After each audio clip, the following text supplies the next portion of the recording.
Hey, Christine.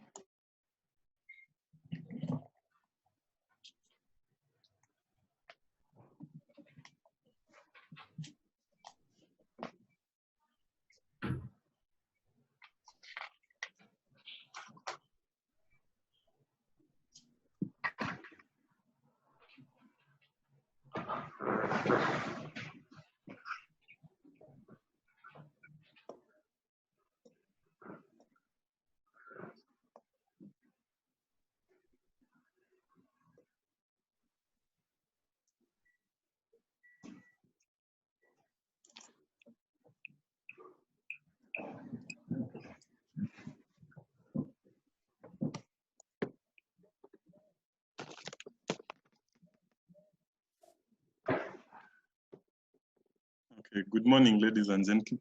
Good afternoon, sorry. So my name is James Odongo. I'm the Advocacy and Partnerships Officer at the Architectural Association of Kenya. I will be leading us through this session. So maybe to start us off, I'll sort of give us some sort of housekeeping rules for our session today. For the attendees, we'll be having our speakers muted. So only when you wish to maybe put forward a question or something, we have the Q&A features. You send us your questions, directing them to specific panelists. And again, make use of the put your hand up during the session in case you want to maybe make a comment or something. There's a feature allowing you to raise your hand up. We'd allow you to proceed and ask your question or make your comments during the session. So before making your comments, you're also asked to introduce yourself so that we're able to know your details and the likes. We'd also appreciate that once you've made your comments and or rather ended your question or anything to that effect, just sign off by responding or rather by stating that you're done and you'd wish the next speaker to take off. So of course you're supposed to direct your question specifically to a specific panelist and be brief and to the point. So at this juncture, I would now like to invite our moderator, the chair of the Construction Project Managers Chapter, Douglas Ochong. Welcome. Thank you very much, James. Before I start, I'll invite the President for the introductory remark, then I'll pick it up from there. Karibu, President. Okay, thank you very much for that, Douglas. Thank you very much for that, James, as well. So ladies and gentlemen, firstly, asanteni for being with us here today on this webinar. As mentioned, the webinar will really be focused on the construction industry coping with COVID-19. This webinar is actually free and open to all members who are in the construction industry and even those outside of it. So I do just want to, in my introduction remarks, to introduce the Architectural Association of Kenya. So AK was established in 1967 and it's the leading built and natural environment professional association. And what many people may not know is we don't just only incorporate architects, we incorporate... As our economic activity goes on, the ability to respond therefore is a little bit limited. But while acknowledging the difficulties that we all have in our areas, there are some moves they've taken at least. And the challenge, I think, always with dealing with SMEs is the informal nature of that whole industry. And I think maybe Richard will tell us a little bit more about the Juakali sector. Because they're informal, it means they're harder to get to. But we have taken there are some steps that were taken which were useful. I think one was the tax moves, for instance. So, and we are hoping that Parliament will pass that pretty quick. There is a reduction of tax, or is it an elimination of tax for people who are earning 24,000? It's about 24,000 and below. Now, most SMEs are also employers, and they have staff at that level who are being taxed. So there is something there for them in terms of their employees being able to get something. The bigger moves may be especially useful for the SMEs are around the banks. because the banks have been given some leeway and in fact some strong encouragement from central bank to help both in advancing credit, but also in not demanding repayment now. So there are some repayment holidays, some moratoriums on both interest and the loan itself. And I think although we are being asked, we need to do it individually, I think it's a good thing for everybody to apply for those kind of moratoriums that will help people go through this cycle. So that will give some liquidity. A lot of the other steps, of course, help the larger corporates and businesses. But remember that that's where a lot of the employees are as well. So it starts there and there's a kind of a trickle-down effect. So once those guys are at least able to continue, that will also help it trickle down to the SME sectors.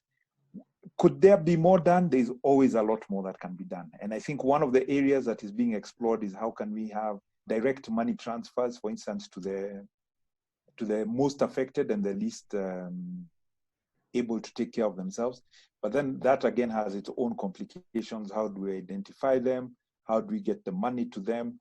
How much money is there to give to them, and for how long would we be able to support them? So that is helpful. But I think also in the way that the shutdown and we are locking down slowly has been helpful, because we are allowing a lot of the informal sector to continue trading. I think one of the issues that has stopped us having lockdowns like in other countries is that government does understand and is aware that there's a lot of informal work. And if people do not work on a daily basis, they will not be able to go on. So it will be, the government is taking steps with them in mind so that we are not taking too harsh measures before that. We are waiting to see how it proceeds from here, but I know it is one thing that is on top of that. So back to you, Doug. Okay. Thank you very much, Mushai.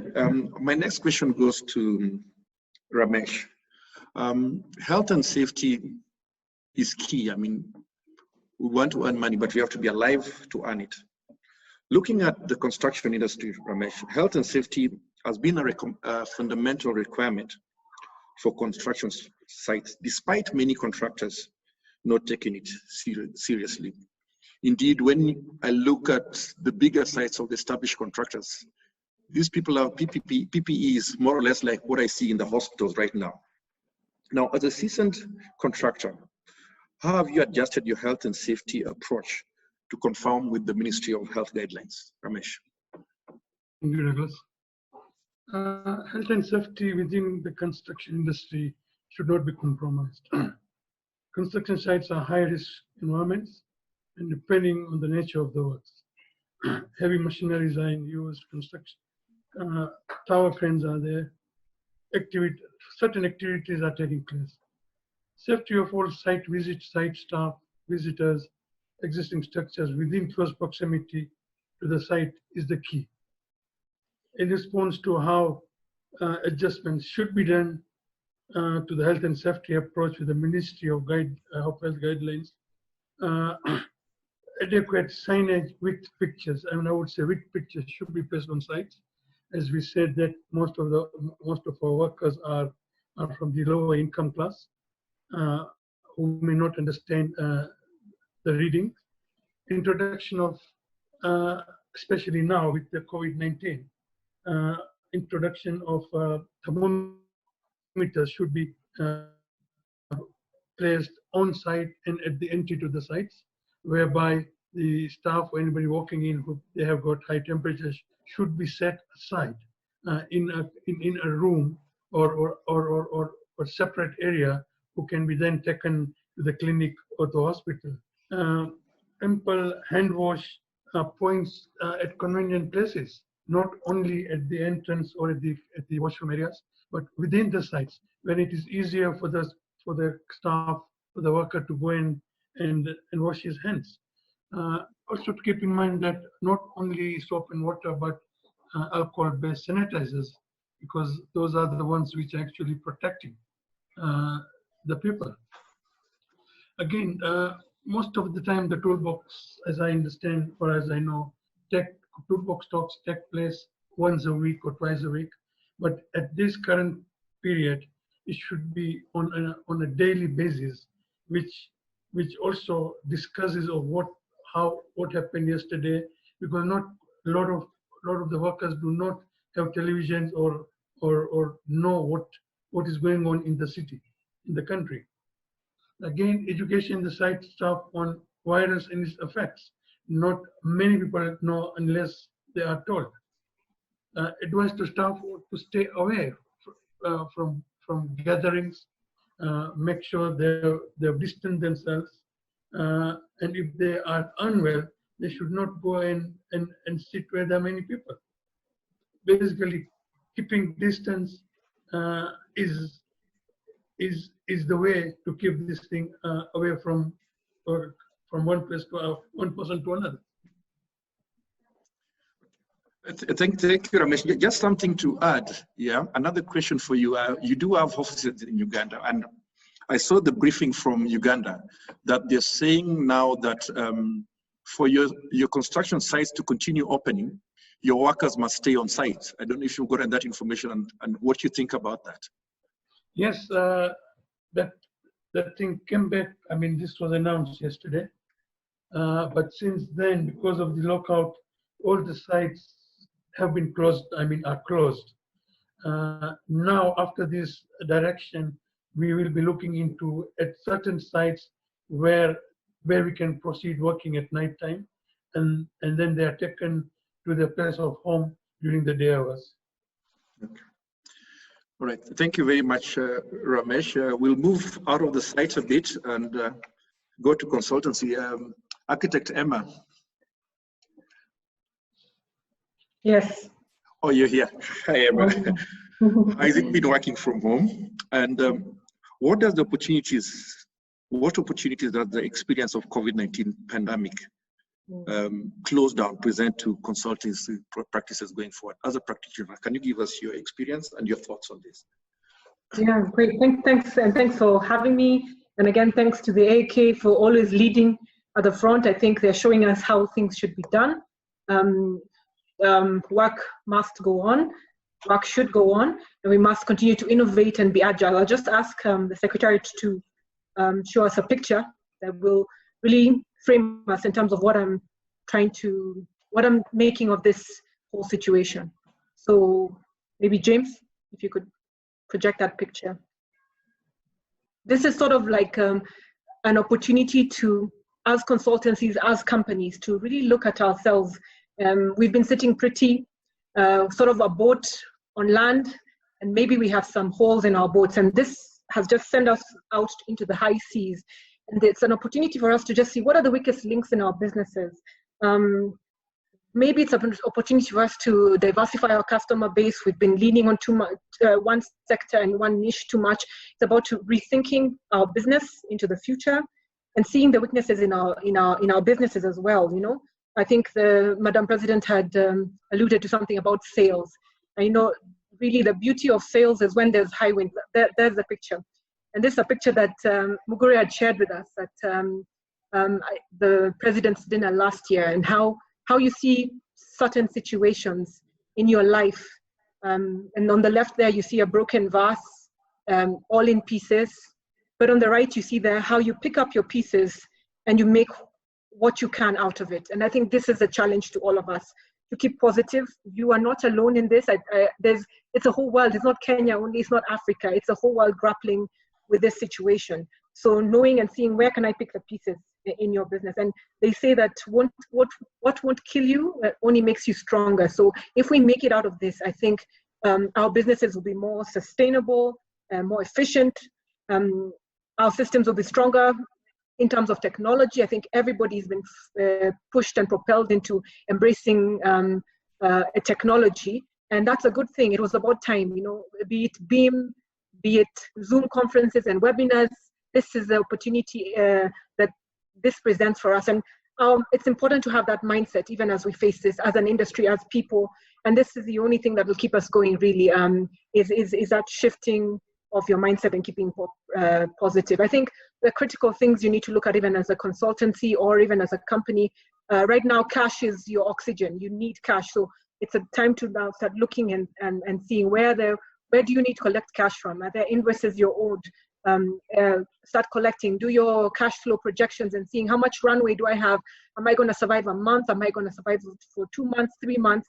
It's not in terms of being in despair, but really planning and thinking, what do I have and what can I cut out in terms of expenses? One of the biggest ones, of course, is rent, and you can look. All of us can look at that in terms of looking for, asking for our landlords to give us moratoriums and probably even pulling out do you need to be having an office in this time. Another big factor for consultancies and firms as well is payroll.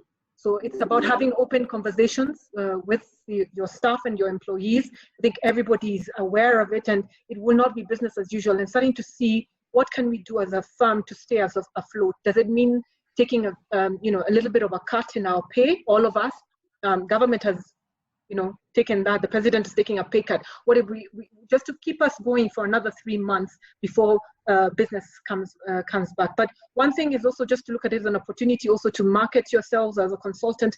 Do not cut back too much on that. This is the time to really engage in terms of marketing and putting out your word and collecting. I think collecting cash owed. They say the wheel that squeaks the loudest is the one that gets greased. So everybody should really just be on their phone and trying to get the cash in because that's the oxygen that will keep the business alive. Thank you. Thank you very much. I'm quite here with that one. As we take a bit of a breath, I'd like to recognize the presence of our member, PS, Paul Mwangi. I'd also like to recognize the presence on the forum of Kenneth Munsimire from the Uganda Society of Architects. Now, next, I want to go to an area that I think has been talked a bit about right now, especially by contractors and consultants alike. That is the area of how does this Black Swan event affect our contracts? And my first question is to QS Cairo Bacha. By the Cairo Bacha, first of all, congratulations on delivery of the draft revised contract agreement, updating the 1999 agreement. And also we appreciate your briefing that you gave on COVID-19 as a force majeure event. QS, could you enlighten us on what force majeure is and how will it affect existing contracts?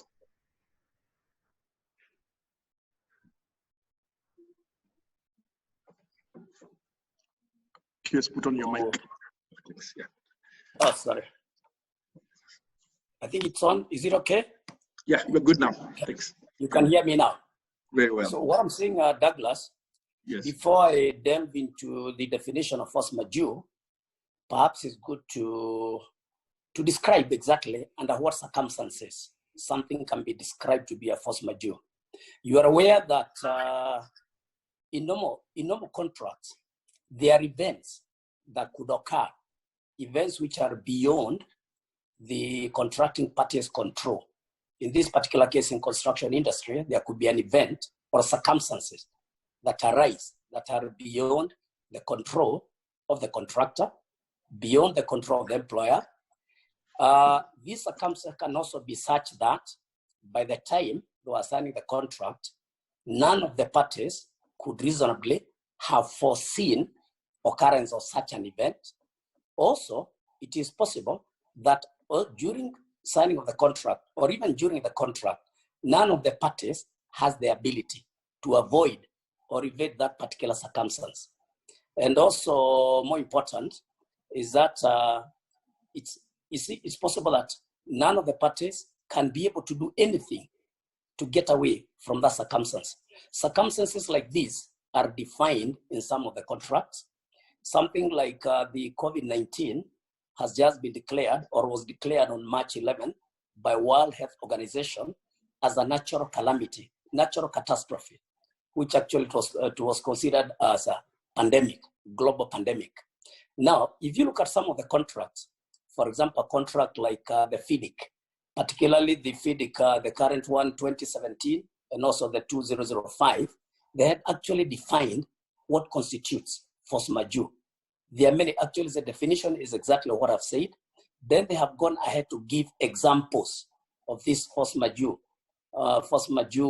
events that can qualify for force majeure, including things like floods, fires, riots, and what have you.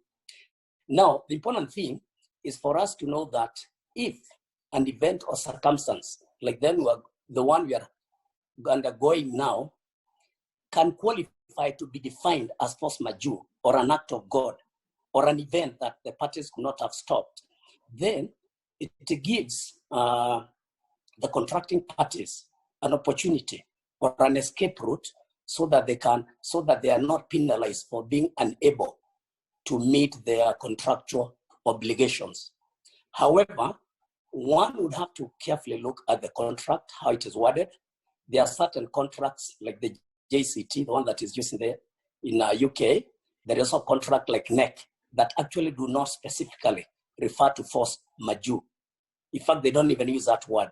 But we also have a contract like the JBC, the current Green Book JBC. We have defined what force majeure is, and we have described the circumstances.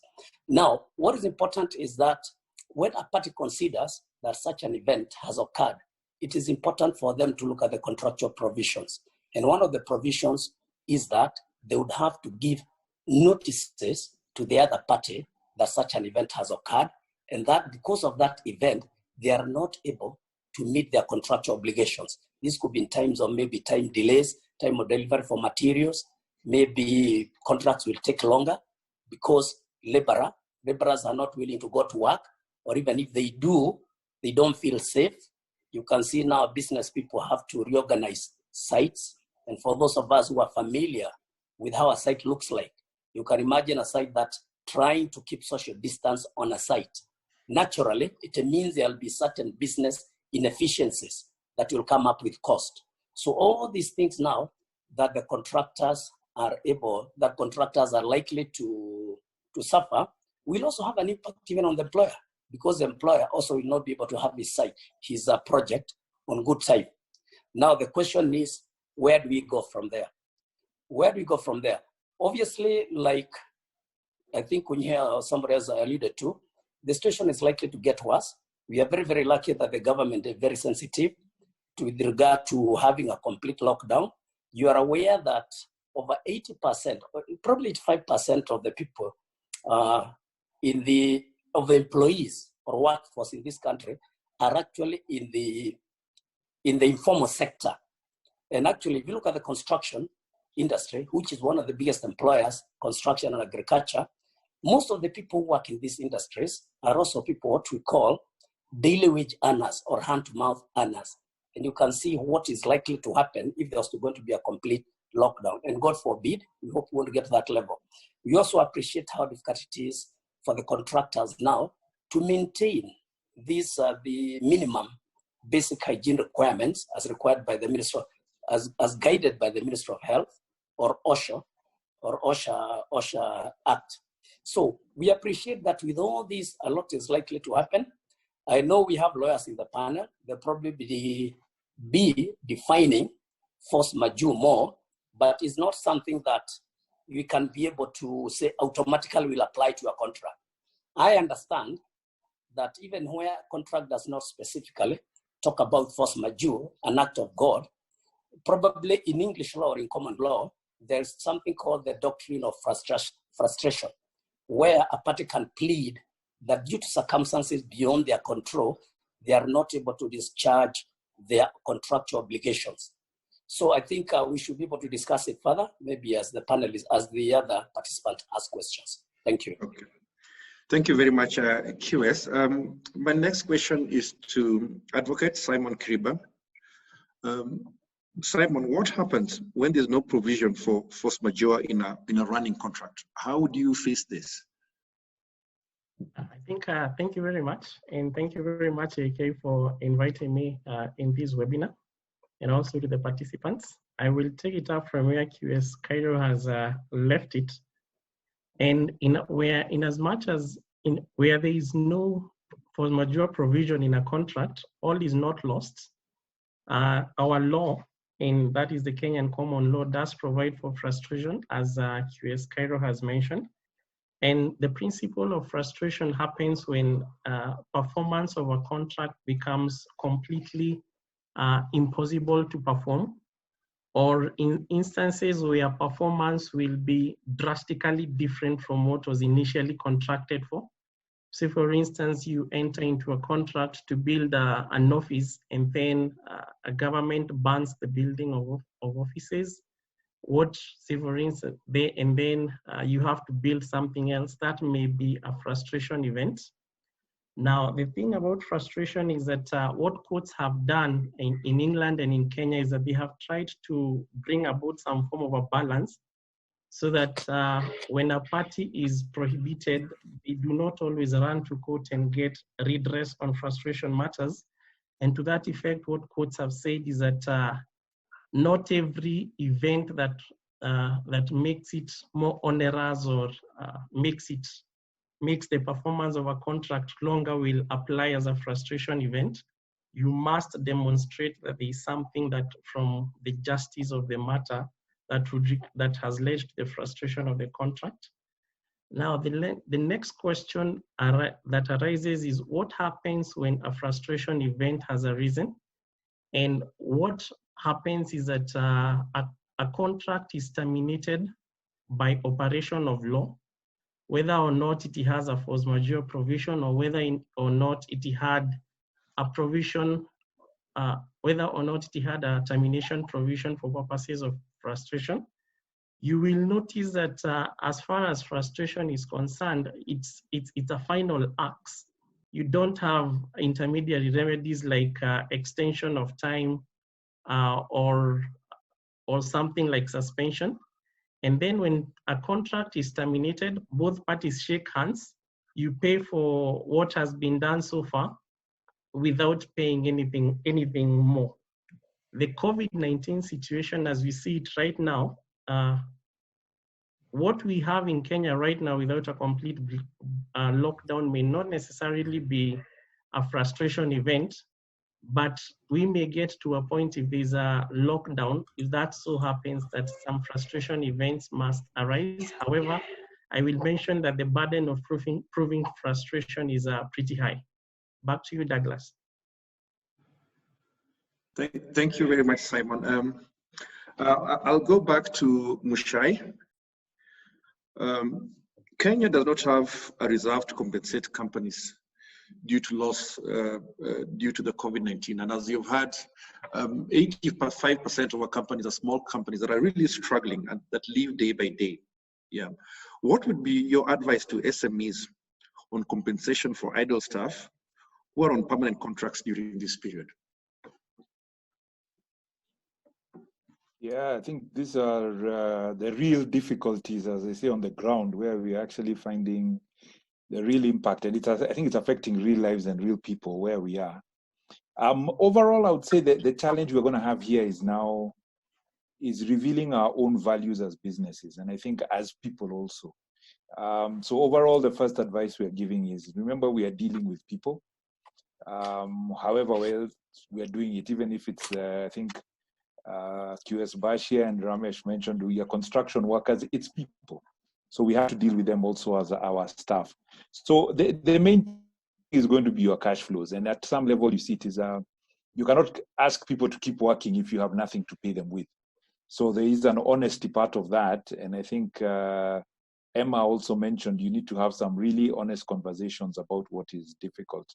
And we've been having some of those. I'm sure people here have had to have some of those. I think a lot of staff do understand, but the question then becomes how easily can you share the pain?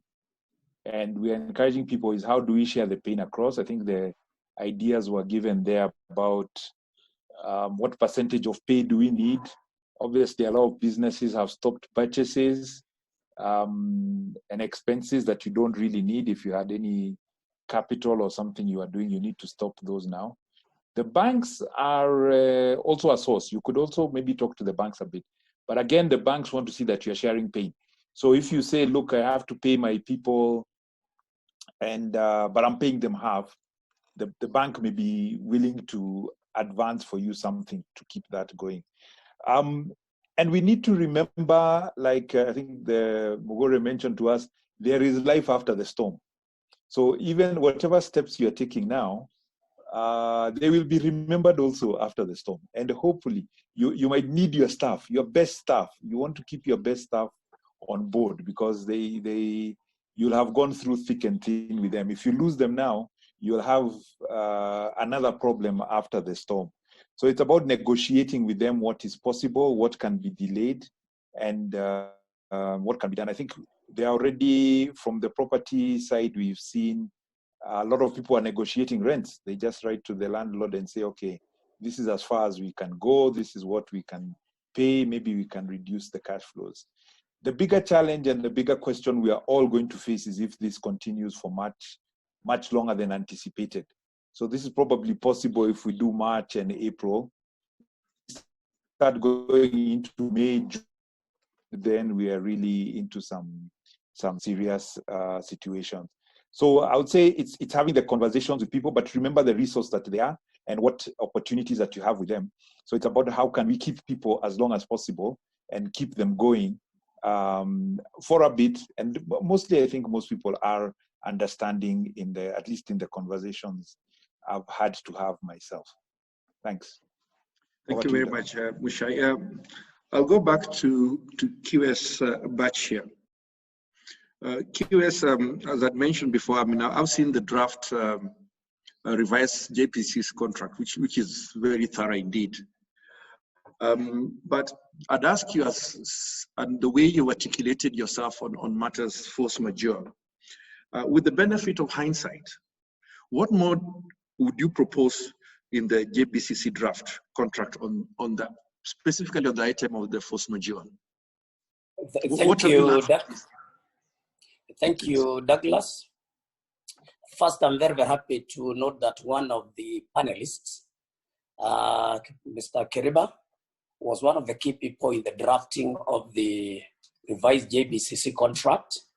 And on hindsight, I now think there is much more that we need to do. I've looked at a few standard forms of contract, and the one that appeals to me most currently is the FIDIC contract, with regard to the way they have defined the force majeure events. They have actually gone a stage further, where they have actually specified which costs are recoverable when there is an event of force majeure and which costs are not recoverable. Specifically, and I believe my interpretation for this is right, as according to FIDIC, the contractor will not be able to recover costs associated with natural catastrophes, such as earthquakes, hurricanes, volcanoes, and this is actually where the COVID-19 fits in. Otherwise, there are other costs that they may be able to recover. So we may have to sit down with the drafting team and have a look at it again so that we can be more prescriptive and be able to guide the contracting parties as to which direction the events, the cost will go. You are aware that in contract, and maybe again, I'd also like Keriba to mention this a little bit, there are events that we call neutral events. Neutral events are more or less like force majeure events. And this neutral event is a situation where no party is to blame for it. And sometimes there's a principle that says the loss lies where it falls.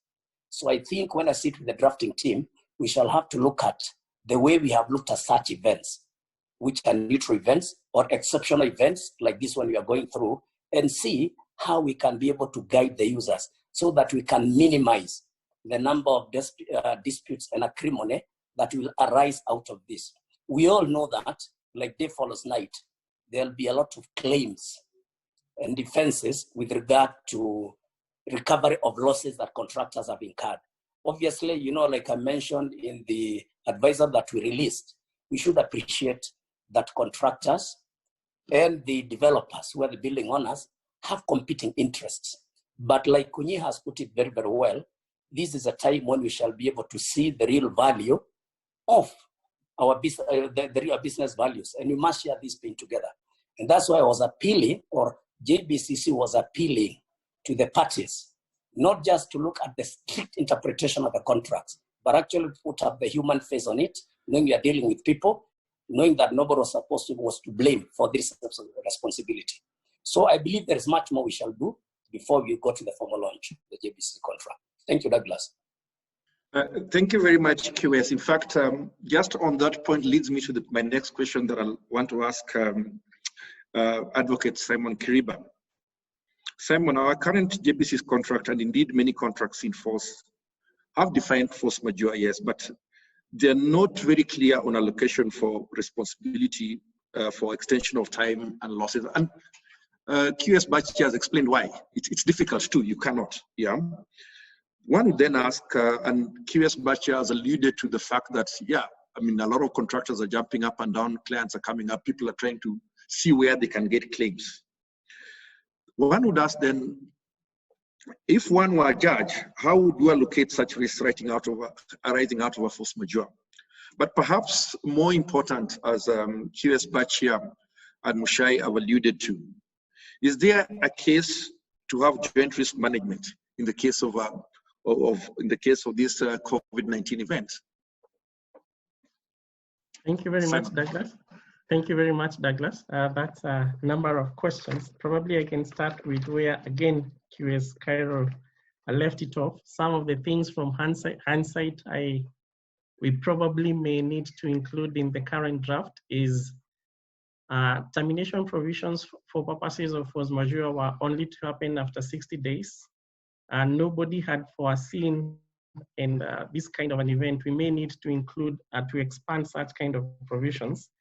And back to your question of whether the contracts that we ordinarily use are clear on allocation of risks for force majeure, I'll address two kinds of contracts. This is the JBCC agreement and the FIDIC contracts. Broadly speaking, both contracts attribute the risk for force majeure on employers, so that at the end of the day, it's the employer, the risk converges on the employer, so that number one, both contracts provide for extension of time, that is provided for in the JBCC agreement in clause 36. Both provide for suspension of works. A contractor can suspend works in the event of a force majeure events. The JBCC agreement goes a step further and provides for postponement of works. Postponement of works happens when works have not commenced. So if you had signed the contract and commencement had not happened, you can be able to postpone works for purposes of, for any reason whatsoever. But in our situation, they are for purposes of force majeure. Are they clear? That is the next question. I think QS Cairo has already alluded to some of the areas that will be points of discussion, because what happens in our contract, the JBC contract, in clause 36.2, it says that in the event of a force majeure event, a contractor is entitled to extension of time. It does not state whether a contractor is entitled to costs. And if you look at the parallel provision in the FIDIC contract in 19.4, it provides for both costs and extension of time. However, what I would wish to allude to for the purposes of this panel is that in addition to a contract, there is something called trade usages, which is legally binding. And in fact, our Arbitration Act requires that arbitrators must at all instances consider the trade usages of a certain industry, in this case being the construction industry. And one trade usage that I would say has emanated from our construction industry, and I would also say FIDIC 2 from 1999 for both books, is that where an extension of time is granted, cost is also granted. And that's a standard custom practice that has established in our market. It's acceptable, and it makes sense, because those are some of the grounds as to when a trade usage is considered to be a trade usage. I would only wish, on that effect, I would also wish to allude to clause 8.4 of the FIDIC contract, which is the main provision for extension of time for under FIDIC contract. And it has the same wording as our clause 36.2 of the JBC, which says that it just provides for, if any of these grounds come up, then you can extend time. It does not speak about additional costs. And also through custom practice and trade usages, there has been extension of time. So I would say that how the market has treated both contracts is that whether or not costs have been provided for, so long as an extension of time has been granted, then costs are automatically granted for both contracts. I'll go to the next question of whether there is a case for both parties to share the pain. I think what Muchai referred to as pain share. And again, the first argument would be a strict interpretation of the contracts would say that the employer bears the pain, the entire pain of the COVID-19 situation. However, if we dig a little bit deeper in our laws, we find some principles such as public policy that may be able to waive or contradict an extremely clear provision of a contract. And there is something in our law called the public policy of Kenya. And the public policy of Kenya is a contract will not, or a contractual provision will not be adhered to if it goes against the interests of the Kenyan people. And one of the grounds that is usually considered for public policy purposes is something that would affect or would be detrimental to the economy of the country. And I think all of us would have to agree that a force majeure event that only lies or converges on one party, and that is the developer or the employer, that may have a detrimental effect on the entire economy from a micro and a macro level, which I think there can be cases that can be made legally on public policy. The contractor can be able to share the pain that is coming out of this COVID-19 situation. Number two, if we can, if the government is able to acknowledge this kind of pain share and issue a directive like what they have done in the banking sector, where they have told banks that banks should be considerate to borrowers, such kind of a directive can be taken by dispute resolution or dispute resolution bodies, or even the parties, just to guide to collaborative ways of dealing with the situation and sharing the pain.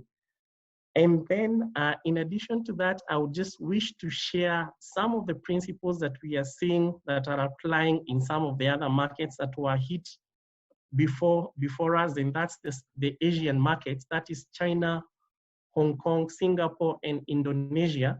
And some of the things that we are seeing that is coming from the construction industries of those countries is that, one, they are they are collaborating. Number two, they are acting on an open book policy, so that if, say, for instance, a contractor saying that I'm experiencing a force majeure event and there are these costs because I have a crane that is sitting on site, then you're able to ask, can I see the contract? Do you have force majeure provisions at that level? Can we both negotiate? I as the developer, the consultants, the contractor, they negotiate with the suppliers and those kind of things. Another principle that is coming up in these markets is also flexibility, so that parties are flexible to not only stick to what the contracts are saying, the letter of it, they are more flexible. And I think also the working arrangements, and I think also Ramesh mentioned something to that effect of them considering working at night in Uganda. There's a lot of flexibility that is coming out of the Asian market. And then finally, there is mitigation, which whatever the situation, whoever bears the risk of force majeure, at the end of the day, a contractor or a consultant who is prejudiced by a force majeure event has a responsibility to mitigate their losses. So, and then what we are seeing in this is that all parties coming together and saying, okay, fine, how can we mitigate this loss? And that is the consultants, the contractor together with the employer, they sit together and they are trying to come up with solution as you move along. I think that's what I would probably mention as far as that question is concerned. And back to you, Douglas. Douglas, sorry, you're on mute. Yeah, thank you very much, Simon. That was heavy. I'd like to come back down a bit and just go back to, let's go back to the basics of the Juakali sector. And my question now is to Richard. Richard, we've heard that the Juakali sector, or the Juakali people, or the people at the lower ranks, yeah, are the people who make construction move. Not only that, they're also the people who make this economy move. One of the things I ask myself is, isn't this also an essential service, just like medical services are essential? That's one. Two, these people are also probably the hardest hit in the short term. Yeah. What lessons are we learning from this going forward to be able to make the Juakali sector move to the next level? Richard. Thank you very much, Douglas. Thank you very much, panelists and viewers. I wish to thank the AKS here. Please receive greetings from the National Federation of Juakali Associations. I would like to start by re-emphasizing just what QS Cairo had said earlier about the magnitude of the informal sector workers in this country. As you are aware, the MSC sector is one of the most dynamic and fastest growing sector in the country. It is employing more than 85% of all the total persons engaged in employment in this country, and it constitutes both the informal and formal sector. Having said that, and in particular, the construction industry, perhaps many people know the big construction that are happening around the towns. We have thousands more of construction every day across the villages, in the rural areas. Most of us who get our masons and fundis in the rural areas don't even ask them for papers, the ones that we have. And in particular, if you allow, majority of our Juakali sector fundis are divided into various subsectors in the construction industry, if I can mention. There's the masons, there's the carpentry, the guys who fix doors, there's the steel fixers, the guys who do roofing, there's the welders, painters, plumbers, electricians, and related works thereof. What has been bringing a lot of what can I say, aspirations for fear in this subsector is the current situation, the way it is going. I would like to thank the government for the slow lockdown that is happening. And I would like to say that because of the magnitude of the employment and the majority of these people who rely on what they get per day, majority of them, as I said earlier, there's the SMEs who own construction firm that employ fundis, and they are the fundis themselves who avail themselves for daily works in the various areas. So for me, and for survival purposes, and I would view this as a very key essential service that should be looked at from that angle. I would also like to view it in a way that a provision should be given to this subsector so that at least it ensures continuity. This will ensure that at least there's some earning.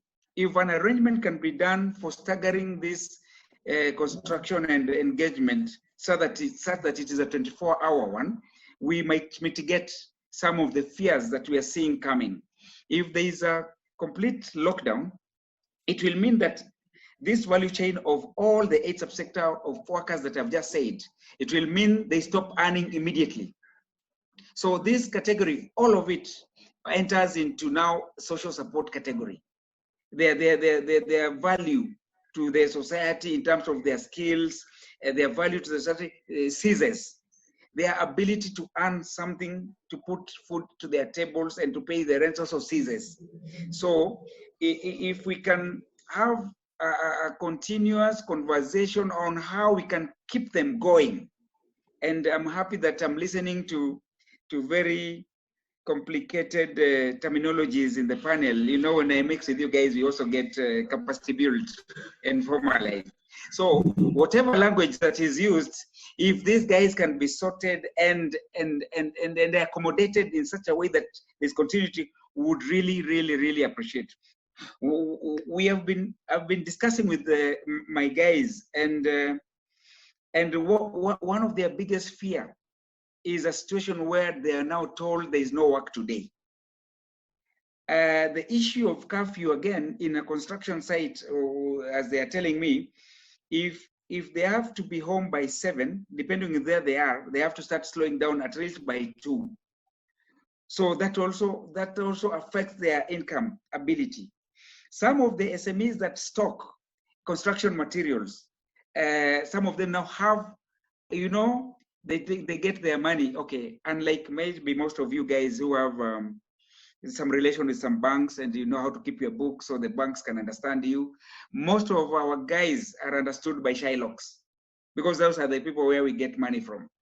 So if you get money from the Shylocks and you stock a yard with construction materials, sand, stones, and so on, and then all of a sudden there's this uncertainty, and this money has to be repaid in a certain period, and there's no order that is coming at the moment, you have a dead stock, or your supply chain is also interrupted.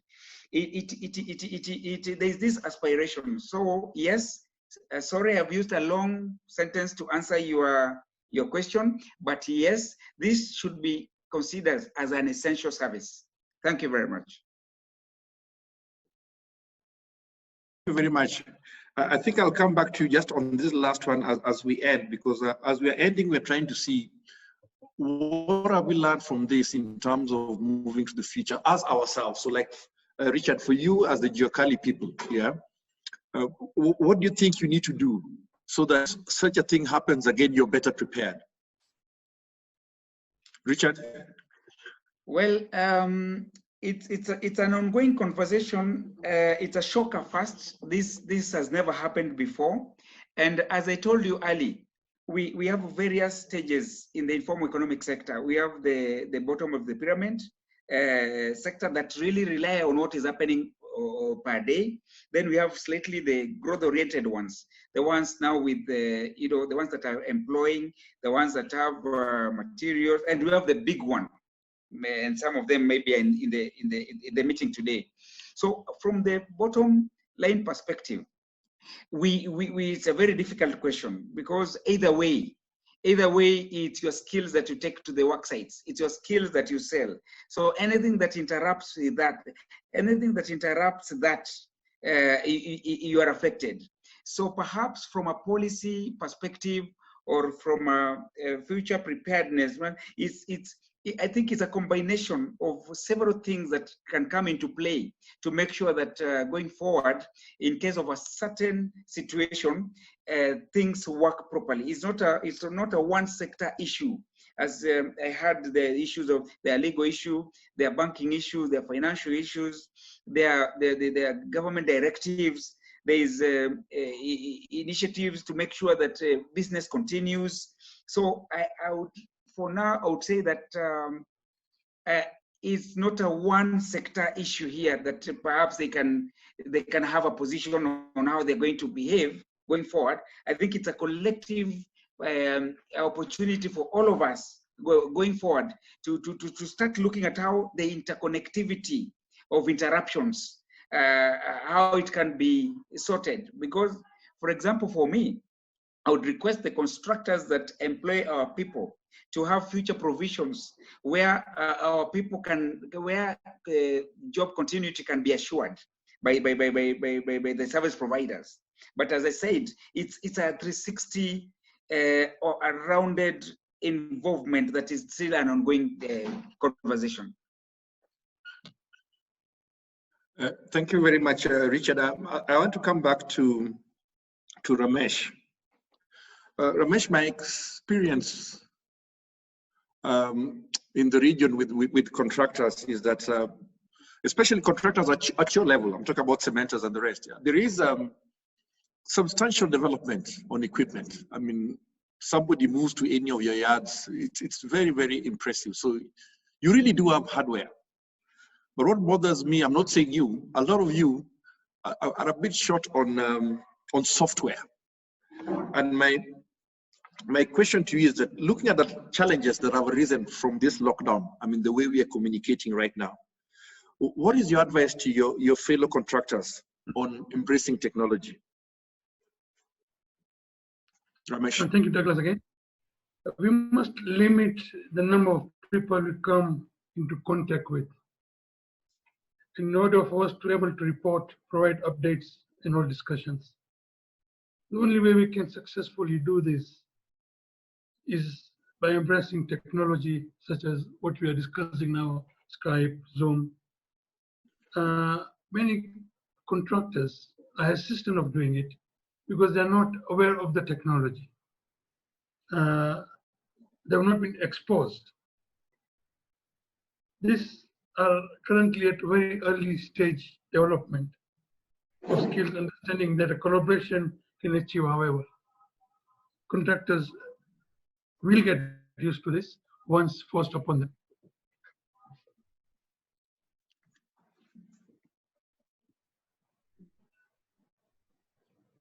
Okay, Ramesh, you're done? Okay. Yeah, I'm done.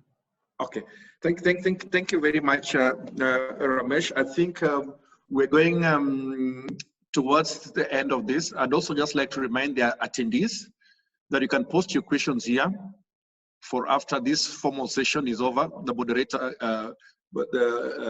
I can raise the questions, your questions for the panelists.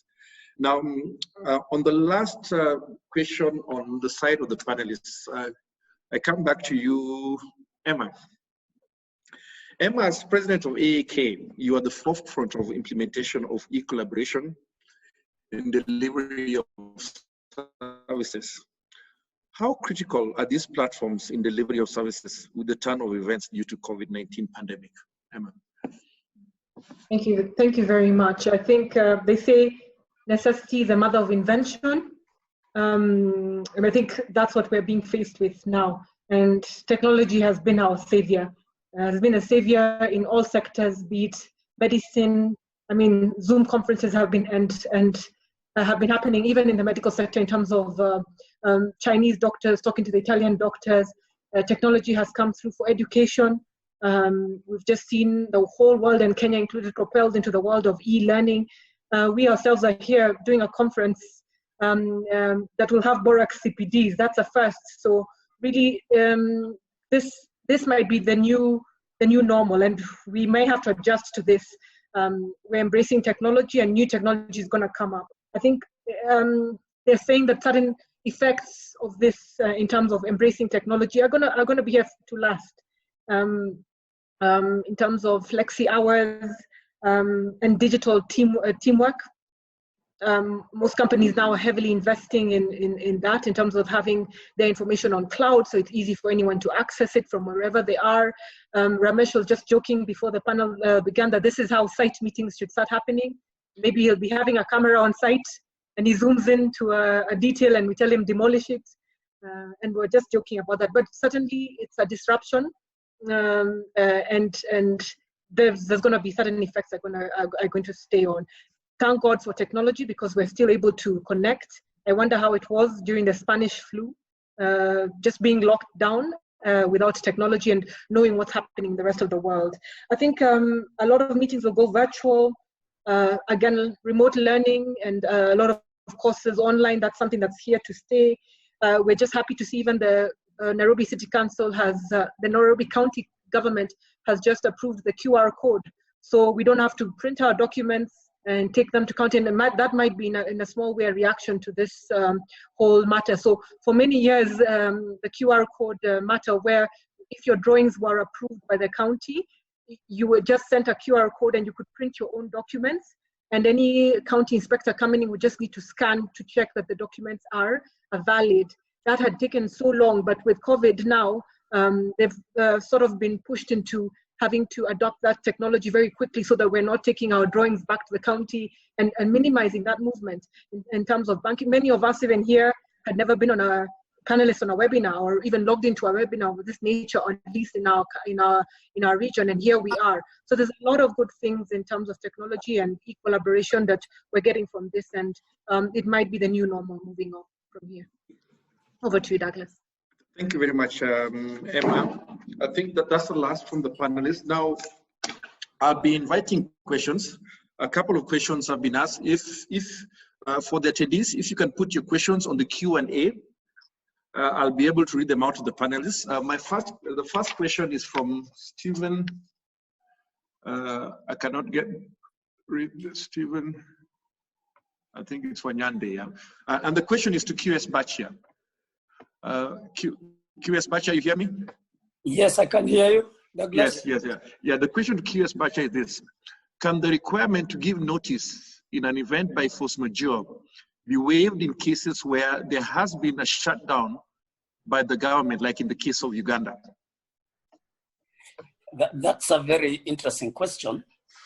And I can only link it to what Architect Emma has just explained.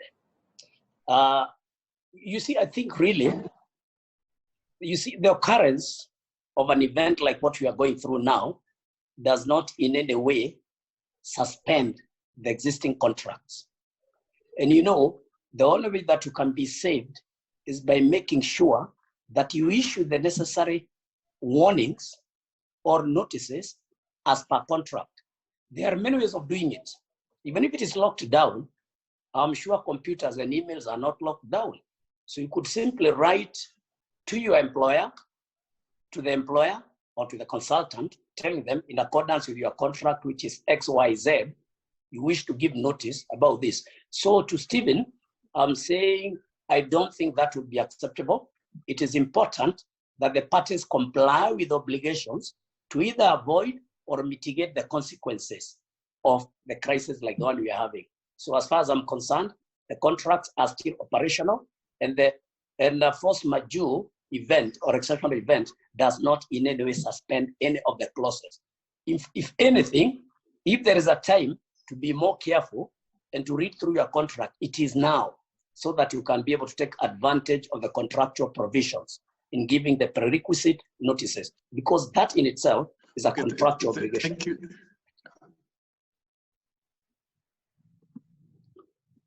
Thank you. Okay, thank you, Kies. I have another question. This was actually for somebody who was hoping there was a government representative here, but I think amongst us, maybe the person I think who can articulate this best is Mushai. Mushai, to you, somebody's asking, don't you think this crisis gives the government a chance of cleaning up the construction sector? Mushai? Okay, thank you. Depend, eh? Yeah. I think definitely this crisis is going to change a lot, and it's not just in the construction sector. I think Emma mentioned how we operate in general. So there's going to be a lot of cleaning out, both in terms of the businesses that survive, so that, you know, in terms of that cleaning out, some of those businesses may not survive anyway. But this is going to be done later, because currently at the moment, the whole focus is just on the crisis. And of course, I think I take the question also, there is the other side. As we are making decisions during the crisis, we need to be making decisions that don't affect the future very materially. So we still need to be thinking, we are solving a problem now, but you can take short-term decisions that will have long-term ramifications. I think people in construction know all about that. You know, what you do in your basement is going to be essential for whatever the building will become in the future. So we have to make the right decisions in that. I think the opportunity will be there, but remember also, I think the challenge is going to be, we might have a health crisis now, but we are going to run into an economic crisis. And I suspect it will be difficult for government then to be imposing very difficult rules and regulations at that time, because, you know, there will be a lot of joblessness. There will be a lot of economic hardship. So putting people out of business deliberately could be a challenge at that time. But just like in other normal times, the cream will rise to the top. The people who are prepared to adjust quickly, the people who can find new models easily. We saw the photo again from Emma of the broken pot. The people who can remake their pot quicker will be able to move forward. So it is an opportunity for, let's say, the formal, the value-driven, and the better side of construction to make a difference because of this shakeout that will inevitably happen, which is the same for developers, I would also add. Thanks, Douglas. Thank you very much, Mushai. And the next one is to Emma. Emma, this is from June Murage, who had about how you talked about leveraging technological platforms. June is, she calls herself a BIM enthusiast, yeah? And she's asking, how can AAK fast track adoption and implementation for times like this and future projects beyond the pandemic? I think you talked a bit about that, but maybe if you can just summarize on it. Great. Yeah, I think, like I said, this is the moment that will push us off the edge in terms of a lot of things that we've been hesitant or a bit conservative in terms of embracing, and BIM certainly is one of them.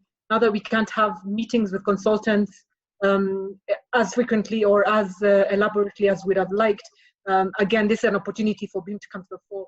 AAK has been at the fore of this. The Build Press magazine that has just been, that was launched last week, is entirely dedicated to BIM. So in terms of advocating, AAK has been at the front. Maybe one thing to do, and I've seen, I don't know about Revit, but I know Archicad, Graphisoft have given their BIM module for free, which is usually a payable item. Again, the way companies have been reacting to this, and there's a free, the module is free now for about 6 months, and I think it's a challenge to us. We know the value as consultants. AAK has been advocating for it for many years. It's up to us to take that challenge. The channels are there, the technology is there. It's up to us to take this as the moment where we innovate ourselves. And I think that's just taking it as a challenge and seeing this as an opportunity. Okay, thank you very much. I have the next one here is, sorry.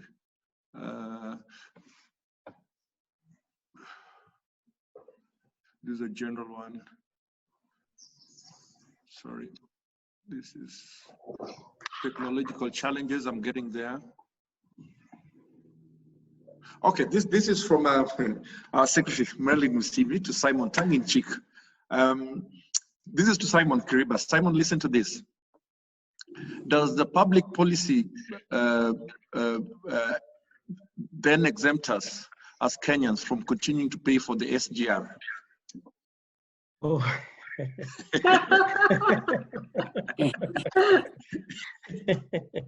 think that's a good one. And that's a Kenyan whose heart is in the right place. But unfortunately, you may find that if Marilyn is speaking of the loans to China or the construction contracts with China, those may be governed by Chinese law, so our Kenyan public policy may not apply. But I'm sure, I hope that even in the international market or at international level, states are going to cooperate. Thank you very much. The next one, this one is to Richard. And I think it relates a bit to what you were talking about. What does the Juakali sector do from now going forward? It's a question from Joel Oyuga. Joel Oyuga says, for years, NCA has been trying to bring everyone on board by registering fundis. But most workers have ignored since it would have put them in the government's radar. Suppose the government decides to compensate workers who are fully registered. Don't you think this will be a wake-up call for everyone to see that the need to register? In my opinion, it would be a good and disruptive turning point for the government if they take advantage of it. Richard.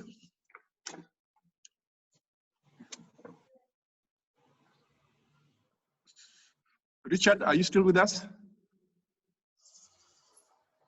Yes, yes, I'm with you, and architect. And I'm saying thank you very much for that question.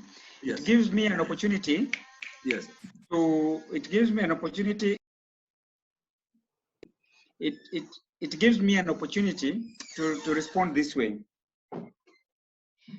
To the best of my knowledge, the people in the Juakali sector have not ignored the need to register. As the communication between the formal and informal sector has always been a challenge to this country.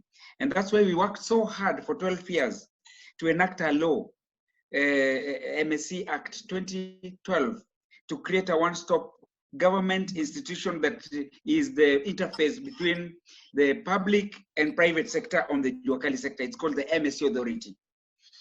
Today, if you want to communicate to fundis, how do you communicate to them? Our fundis, you'll agree with me, most of them do not read newspapers. They don't have TVs.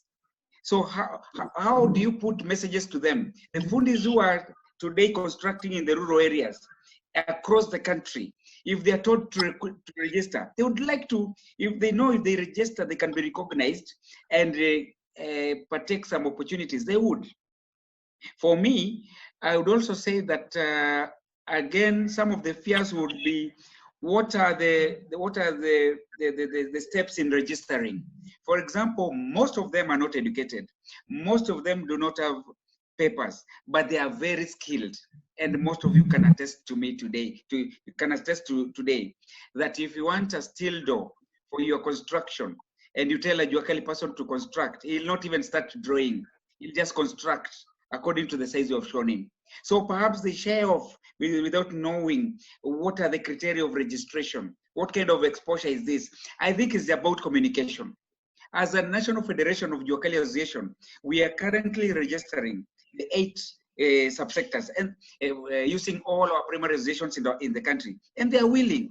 They are sending names every day and location. So I think there is a misconception there. The informal sector, just the misconception that is in the tax issues, that is normally saying that we don't want to pay taxes. I think it's communication. Would be happy to work very closely with AK and any other related organ to sanitize and register and recognize and locate where these skills are spread across the country. Thank you very much. Thank you very much, Richard. My next question is to Ramesh. Ramesh, this is a question from Nick Mulatia. Nick asks, what is your view about the costs associated with the OHS, that's occupational health and safety, adjustments and measurements? What adjustments and measures that are required to be put in place by contractors to mitigate COVID-19 spread within sites? Also, will the cost of keeping a site running not be comparatively higher than suspension of works? He says this is overlooking the social value. Ramesh.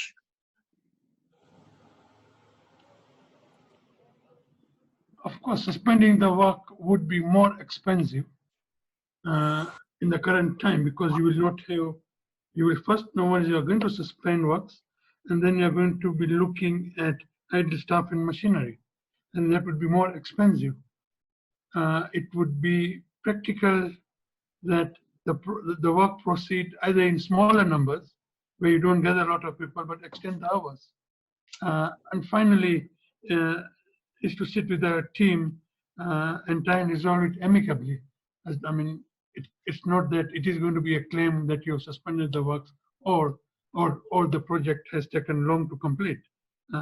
It's known that this is not something which a contractor is trying to create a claim on. Okay, thank you very much, Ramesh. Then I'll just do 2 more questions. One is an anonymous attendee. I don't know if the president is still with us, if she can come, because this will be a question for her. Is the president with us? Yes, I'm here. Thanks, President. The question from the anonymous attendee is, in what way can the Kenyan construction industry partner with the health practitioners to assist in flattening the curve? President. Okay, thank you for that question, Douglas. I think, as I mentioned in my opening remarks, AK believes in action. And one of the things we have done once we realized how big this pandemic has grown is to reach out to the governments, not just governments, but also community organizations in communities are already organized and ready to make an impact in the various communities. So we are, even after this particular webinar, AK has a virtual call with the Kenya Healthcare Federation to look at what their existing facilities are in terms of dealing with the containment of this pandemic, looking at both public and private institutions, so looking at the work that needs to be done within those specific institutions to either bring them up to requirement or just basically the numbers that are expected towards the end of April. So the association, as is right now, has already formed a committee to address this issue specifically with the Kenya Healthcare Federation. But besides this stopgap measures, we're also looking at a long-term sort of looking at policy, looking at legislation that will help to strengthen the built environment sector as a whole and public health policy towards a more long-term solution to do with future pandemics. So that's what the association is doing now. We actually did a call to members, and we want to extend this out in terms of being collaborative, because we've talked a lot about the construction industry being collaborative.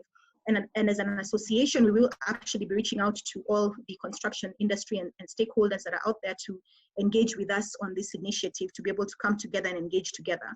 So I hope that answers your question. And Douglas, maybe just as, I just want to request that we also take a few verbal questions from members who may want just to come in with a verbal question or two. I think that would be good. Okay, fine. I think let me then, there's one question for, I think this is for Cairo Bachia. Yeah, after that, then we can do that. That will be organized by James, isn't it? Because I can't see the hands. Yeah. QS Bachia.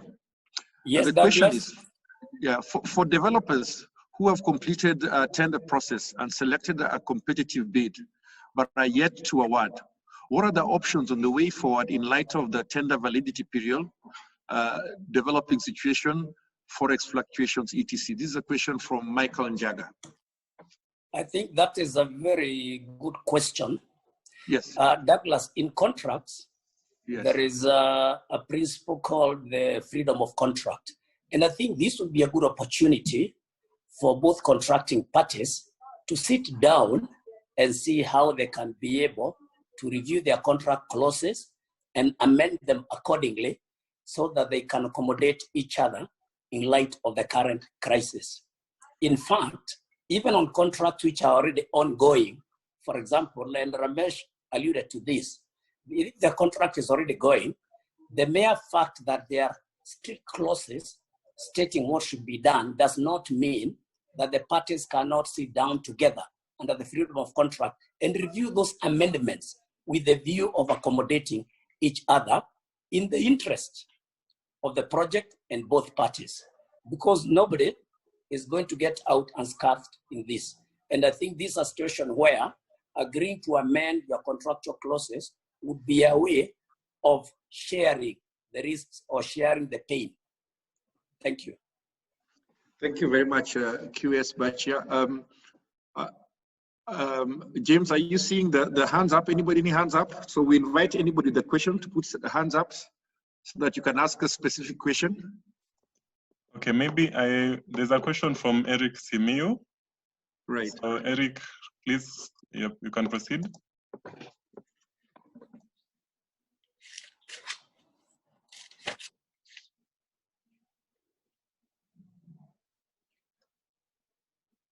Mm-hmm.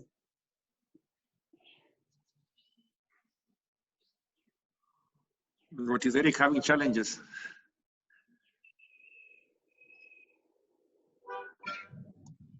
Eric? Eric?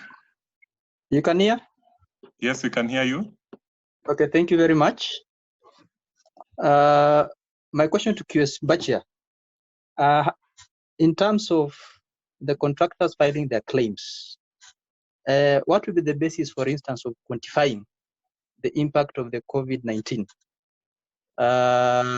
Considering that also the government interventions like reducing VAT from 16% to 14%, and then now the contractor raises a claim.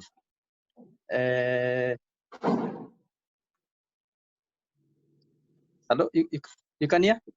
I can hear you. I can hear you, Eric. Okay, thank you. Okay, now, can I proceed and answer? Yes, Eric? yes, proceed, yes. Okay, you are asking what will be the basis of quantification. First and foremost, the most important thing at this point in time is for the contractors to keep their records, site records, and to be able to establish a direct link between this crisis and their inability to meet their contractual obligations. Of course, keeping of these records would have to be extended to the subcontractors. And you are aware that in the current scenario, where the subcontractors are under the main contractor, it would be incumbent upon the main contractor to make sure that he makes the subcontractors also maintain the records, so that on their behalf, he can be able to present the records to the consultants as the basis of their claim. With regard to quantification of things like VAT, I think that is a straightforward mathematical calculation, because if, for example, the clause has say, a clause stating that should the taxes, government taxes, be adjusted upwards or downwards, then the contract sum will have to be adjusted accordingly. But on the more complicated issues is where, say, for example, the inability or impracticability of performing contractual obligations, and the contractor wants to make some claims which could be allowable, then probably that will be more challenging. But I think each case will be on its own basis, and again, it's incumbent upon the contractor to make sure that they maintain proper site records with regard to their usage of materials, labor inability, and then be able to establish a direct link between that inability to meet contractual obligations with their contract. I hope I've been clear, Eric. Yeah, thank you, thank you. Thank you. Okay, as we take the next question from Stephen Wanyanga, I would like to remind us that the conversation is ongoing on our online platforms through the hashtags AK webinar and the hashtag COVID-19 construction. So the next question will come from Stephen Wanyanga.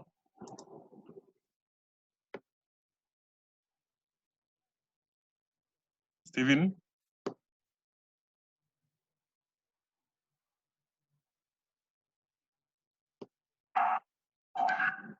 Yes, Stephen?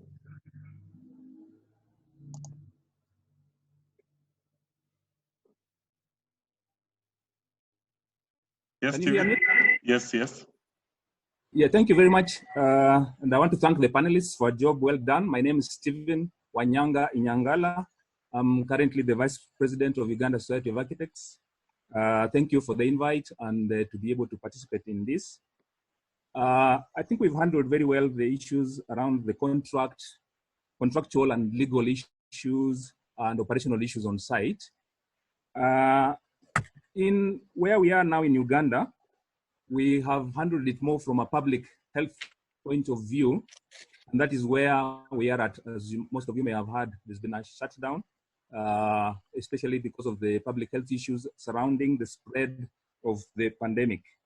I'm just wondering, in the light of the arguments presented here by our president to say that there's a greater risk to our populations working in concentrated areas, where as AAK are we looking at this as a public health issue under maybe occupational health and safety, and what would be the recommendation, or how would you view our interpretation here as espoused by the president in light of where you are now in Kenya? Thank you.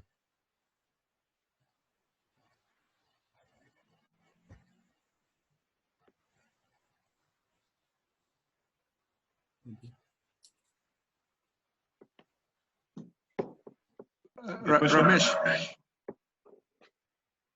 can you try to answer Steve's question? Or did you get it right? I put on your mic, Ramesh. I didn't get Mike's question very clearly. Can you just repeat in a short? Steve, if you can just come again on that question. Okay, my question is, in our jurisdiction here, the president has looked at this as a public health issue and therefore advised that unless workers are able to reside on the sites should be shut down as a way of ensuring that there is no further spread to the pandemic. What would be your interpretation of this recommendation as far as the public health, occupational safety issues go in Kenya?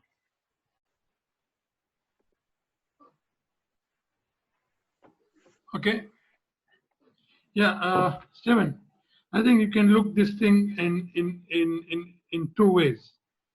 If the president has said that he does not mind the sites going on, or until and unless the staff, the workers are housed on site, then what I think he means is that he does not want.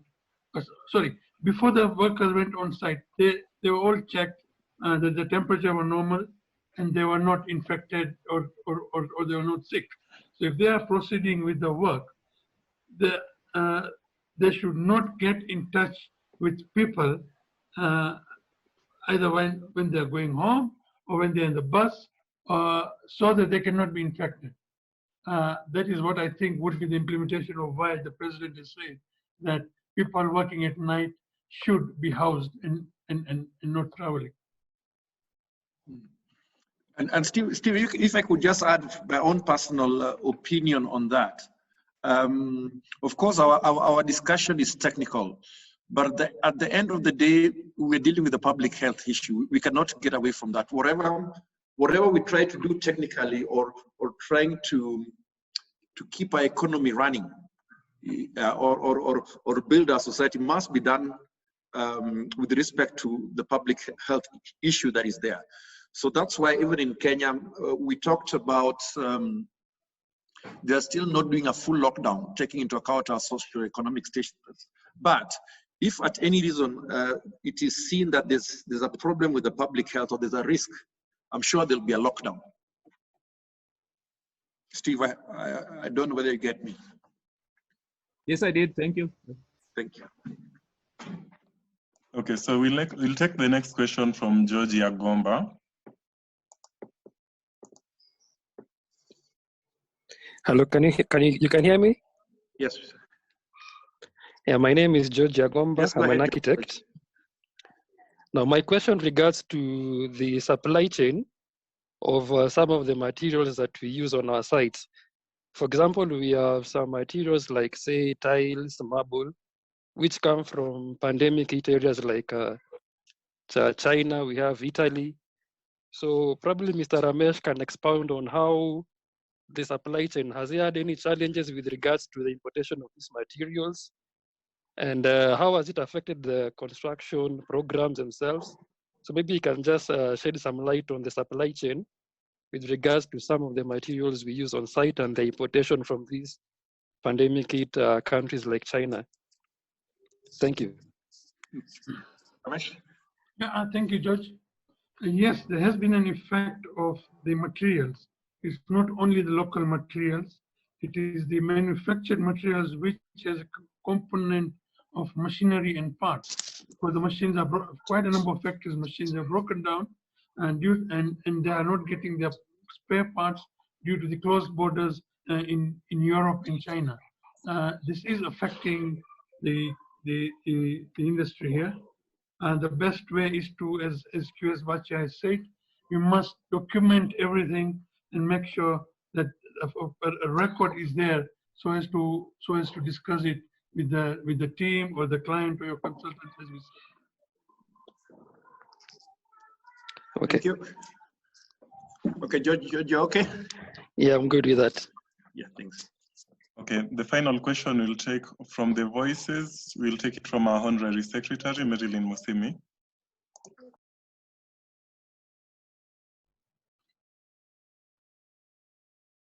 Please proceed, Madam Hua.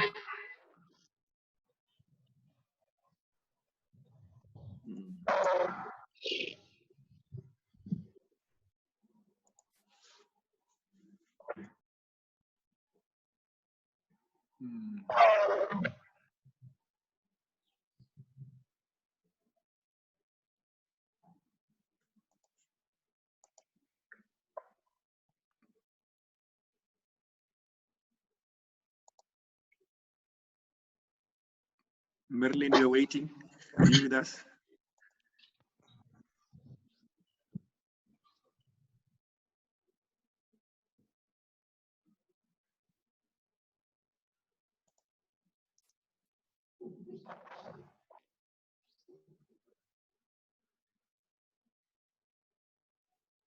Since she's having trouble, we can proceed with the chat questions. Okay. I think, oh, there she is.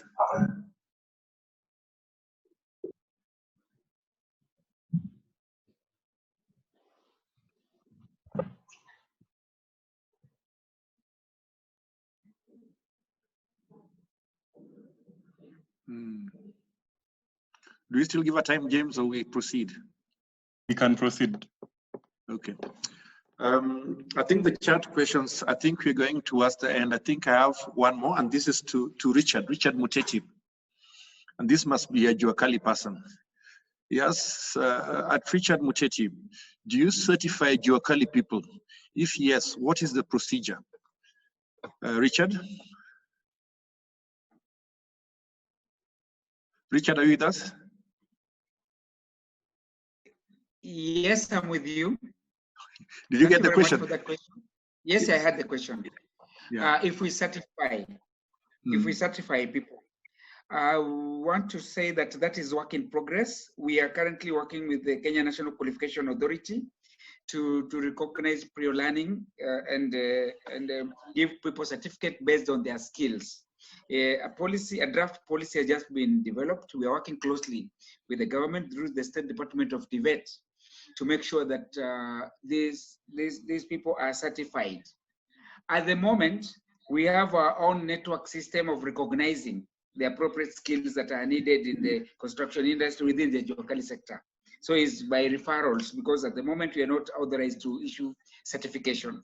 So very soon, working with Kenya Qualification Agency and various agencies under the State Department of TVET, will be having that certification. We also want to use our clusters across the country as certification centers. I hope that suffices. Douglas. Thank you very much. James, then I'll go back to, I just have two more questions, then we'll close this session. One is from Simon Karimba. Simon Karimba, question, I'll address this question to Mushai. Mushai, you're with us? Mr. Mushai? I'm here. Thank you. Now, this is a question from Simon. Now, Simon is asking, given the disruption in the supply chain, possible unavailability of labor, and ultimately the uncertainty in completion of projects, are we surely looking at the lenders' uneasiness to finance construction projects? Are there interventions at policy level in mitigating this? Mushai. Well, yeah, I think it's a difficult question.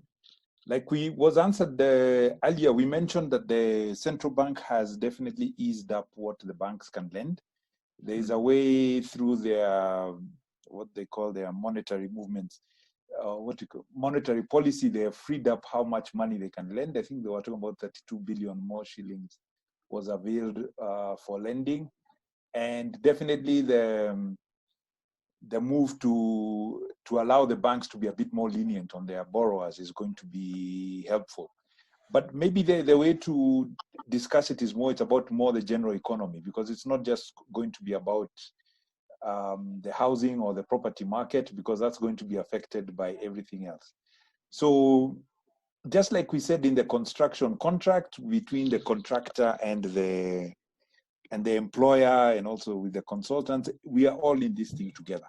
So it is not an issue of one person having made a mistake and therefore they are finding they have a difficult position. It's going to be a long journey out of it because we expect the global economy is contracting. It's not just a Kenyan problem. So definitely there will be a slowdown. And what we are hoping is going to happen is there are going to be innovations both on the financial side and also practically about how people solve these kind of problems, because it's not going to be necessarily easy or at a policy level alone, because it's going to be now about individual players. If, for instance, you had a mortgage already and the house is under construction, how is the bank going to deal with you? Even if you're a developer, you're going to have a conversation around that, and what are the prices you're going to be able to offer to your market. I think that will also then now go to the contractors, because at some stage now between the contractor and the developer, we need to have a conversation around what are the costs, how are we going to be able to move this forward? Do we now rephase the building so we leave some units incomplete? Do we reduce the cost on some sites? Like he said, there's also materials which are missing. Maybe we'll not be able to finish the cupboards as we intended. We'll have to find alternatives, which is also an opportunity for both the Richards people in the Juakali sector and local manufacturers to be able to fill in some of those gaps for materials that are coming in. So it's going to be taking a lot of innovation and ideas, and it's going to be on an almost site-by-site basis. But the first thing, like was mentioned, is when the parties all sit around the table and say, this is a problem for all of us. How can we solve this problem if we talk together? And when we talk together and start saying this is our joint problem, we'll be able to find a solution that will help all of us get through these difficult times. Thanks, Douglas. Thank you very much, Mushai. I think we can go on forever. There's still many questions. I think this will be the last question, after which I'll take it back to the Secretariat for the next, what's happening next, and the closing of this session. But this question is from Boaz Onchoke, and this question I'd like to direct to Emma, Architect Emma. You're with us still? Yes, I am. Thank you, Emma. Emma, Boaz says, as the people stay at home, there has been reduced pollution and effects of climate change across the world. Going forward, we are going to think of sustainability. And since it cuts across all sectors, the construction industry is going to be affected. How ready is the industry to adopt new ways? End of question, Emma. Thank you.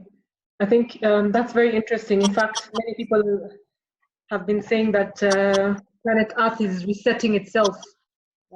We have plundered and we have polluted it, and now it said it forced us to pause so it can breathe. So very interesting in terms of that angle. I think already even in China, there's been reduced in Wuhan and those places. When you see the stories coming out of there, emissions have been reduced, the air is clearer, the air is better. So it's something we have to think about. I think we have been forced to think about the world and how we treat the world, how we treat each other. I think we're more conscious of humanity and being more humane to each other. So I think the whole world, in terms of our consciousness, this is a moment for us to think, what really matters. Is it economy or is it life? And I think moving forward, people are going to be a lot more conscious, and countries, firms, companies are going to be more conscious about sustainability and what your impact is beyond profit. What about people and what about planet? So I see a mind shift as well worldwide in terms of sustainability. My view.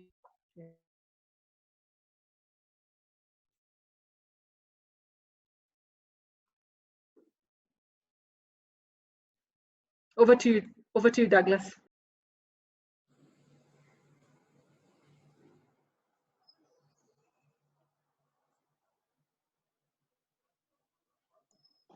He's probably having challenges with his internet.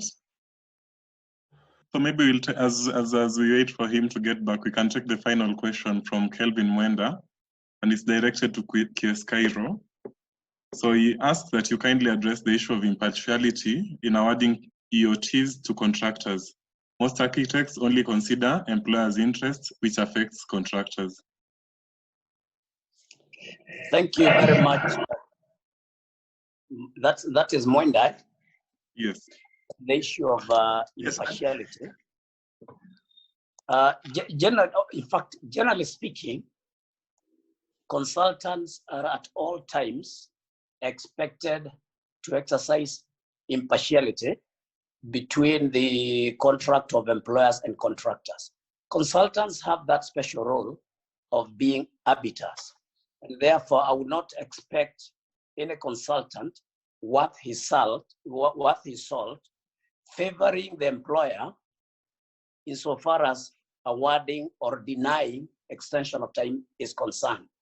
Obviously, the consultant would have to be guided by the contract between the parties and also by the reasons, because the person who has to prosecute or satisfy the consultant that is entitled to this extension of time would be the contractor. The onus is on the contractor. Again, like I said, by producing records and being able to link this activity with their inability to meet their contractual obligation of achieving completion within the practical completion period. So Mwenda, I do not expect any consultant worth his salt to take sides in the name of favoring the employer, perhaps for fear that they'll not get the next job from the employer. That would be a big disservice to the industry and of course to the contractor. Thank you.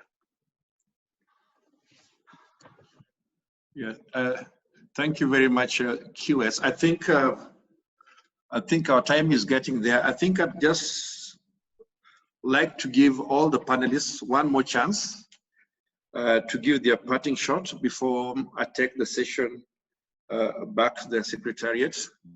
I will start with Mr. Richard Muteti.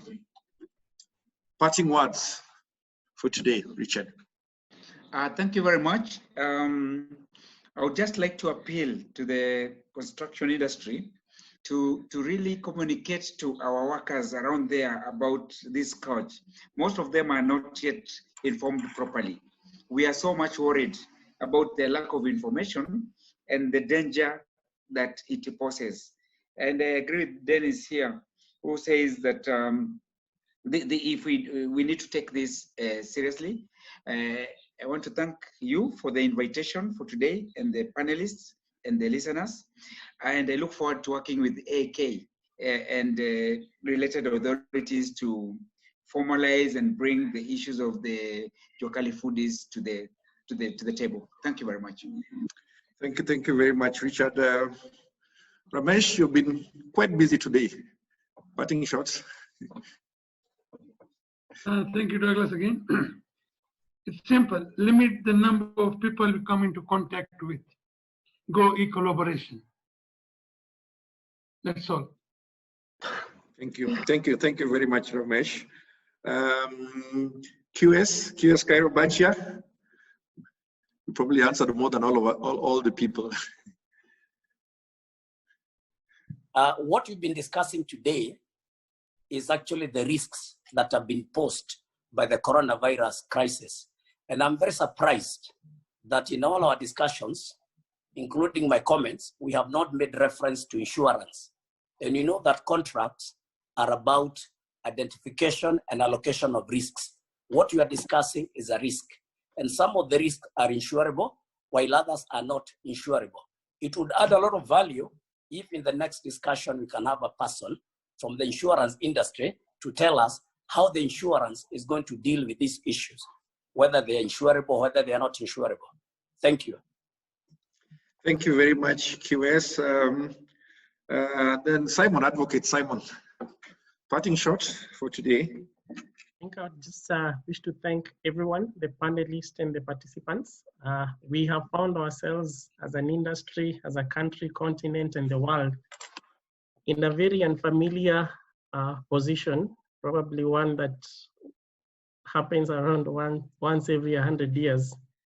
And I think every one of us, if we work together, we have the capacity to work to get out of this situation with the least casualties. And to that effect, my call to everybody in the industry, government, consultants is to collaborate, be flexible, be open, and work towards mitigating. Thank you very much, Simon.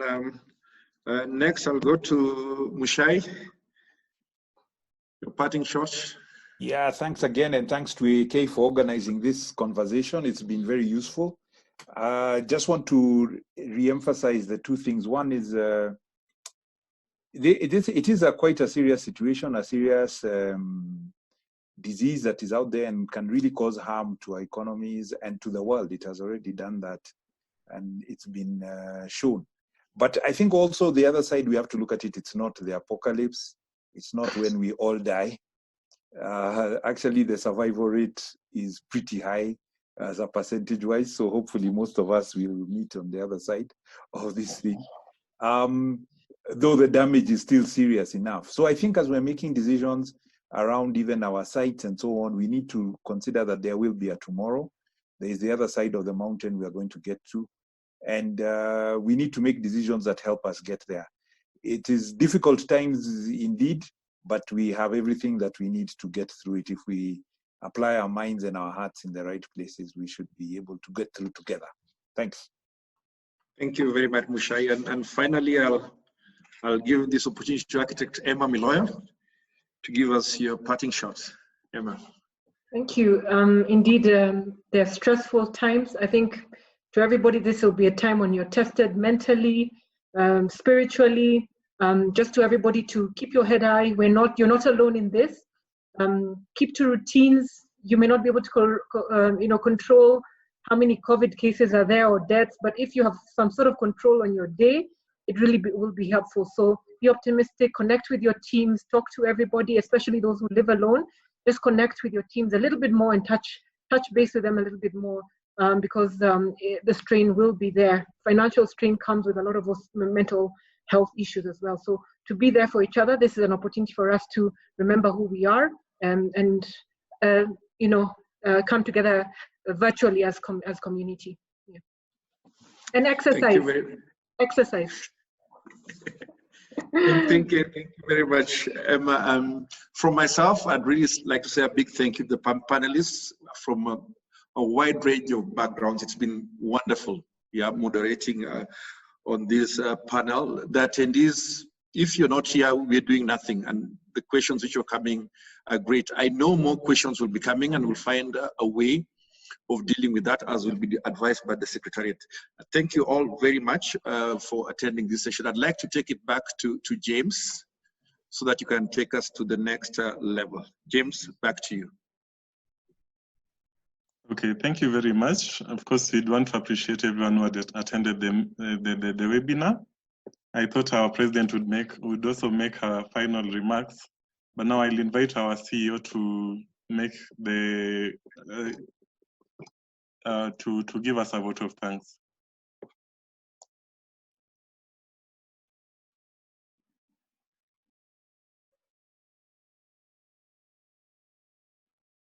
Okay, so let them say thank you. Yeah. Thank you very much to everyone who has been here today. It's been a very, very insightful discussion this afternoon. I think it's the most timely discussion that we've ever had. It's something that is it's put every other discussion that we've had in this country and in the world actually in the backbench, because everyone in the world, whether in Kenya, every part of the world is talking about this pandemic as we're facing right now.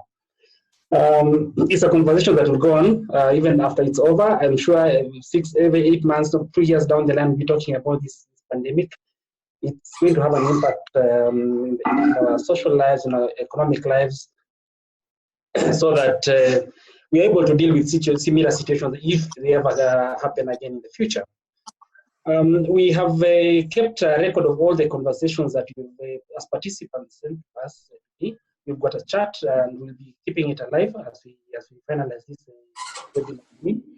Please follow us on our social media, on our Twitter handles, on our Facebook page. We'll be answering some of the questions I did not have an opportunity to answer because we didn't have as much time as we'd have wished to have today.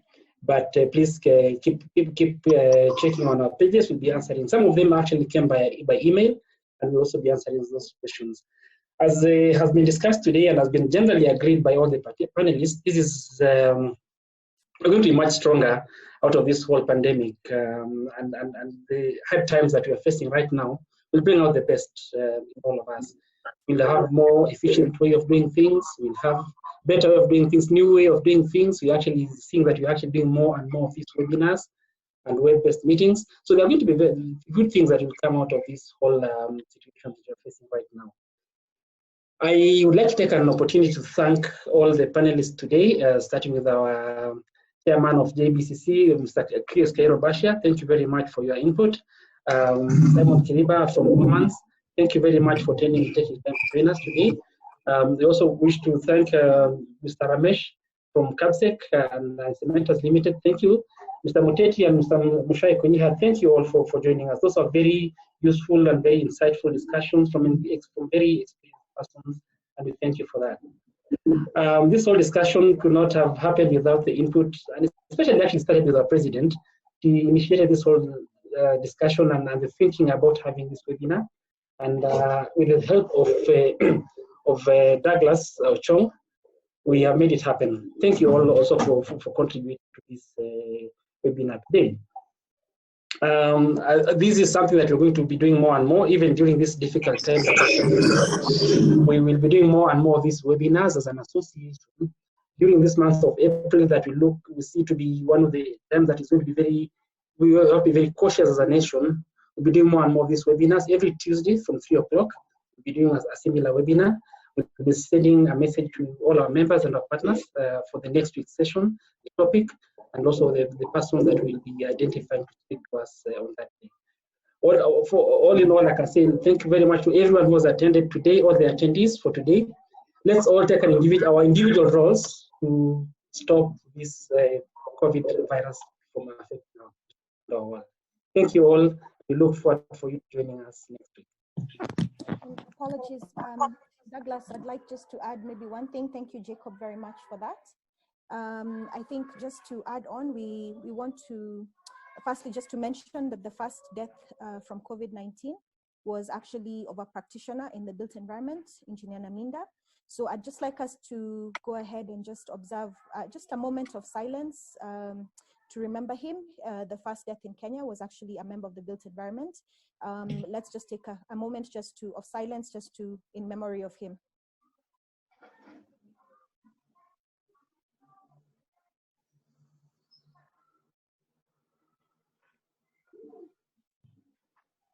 Thank you again, and just to mention, as Jacob mentioned, Tuesdays will be AAK Webinar Tuesdays.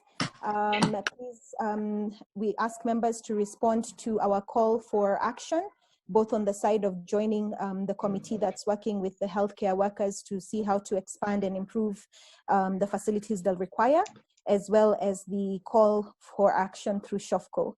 So asanteni sana, thank you for being with AAK and have a very good day. Over to you, James. Thank you.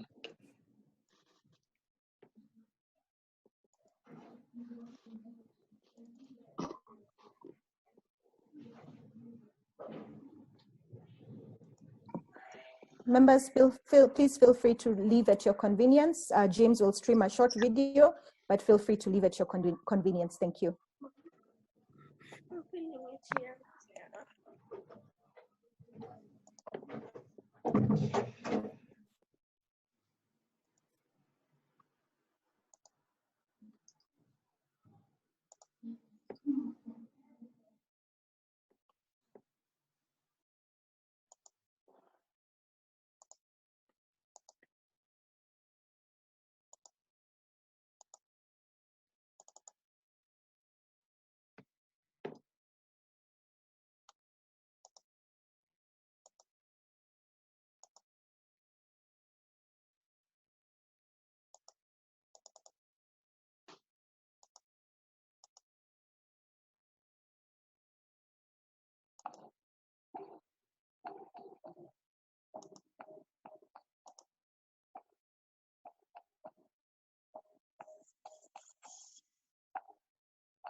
love your descendants to live in the future?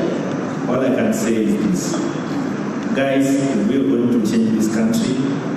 The build environment professionals must start to become politicians. Guys, go join politics. Become MPs, become members of parliament, become councillors, become governors for God's sake.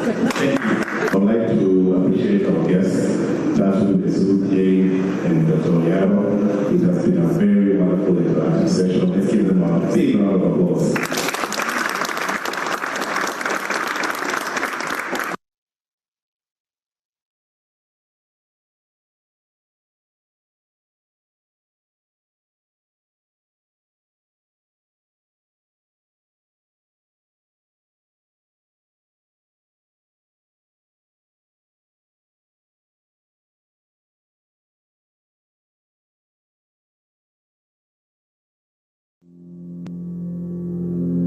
I want to welcome you all to this very important press briefing.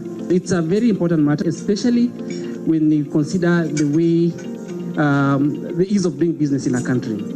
It is something that has an impact on how investments in real estate is directed and how it's managed. And this is an important sector because it contributes a lot of income and value to the overall economy of this country. What we are here to discuss, and I will leave it to the president of AK, is to demonstrate how the frustrations that private sector developers are facing in getting approvals for their developments. Delays in processing construction permits is hurting our economy. The building industry is a key economic activity in Kenya and is a significant contributor to the gross domestic product, providing direct and indirect employment to thousands of Kenyans. In past years, the construction sector has experienced a boom with local and international investors supporting the growth of the sector.